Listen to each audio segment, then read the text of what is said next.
Welcome to the Forms course.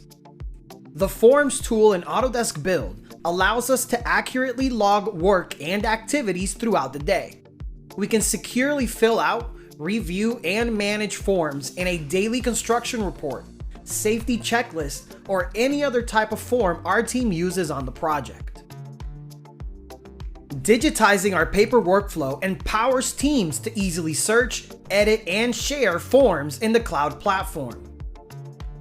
We'll be able to complete forms either on the web or through the mobile app. And we can also duplicate, reference, and export them at any time.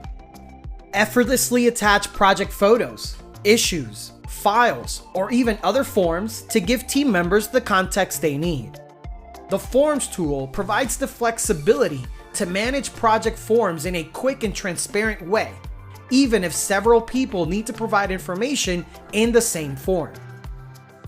This gives us the power to choose the type of collaboration that best fits our workflow.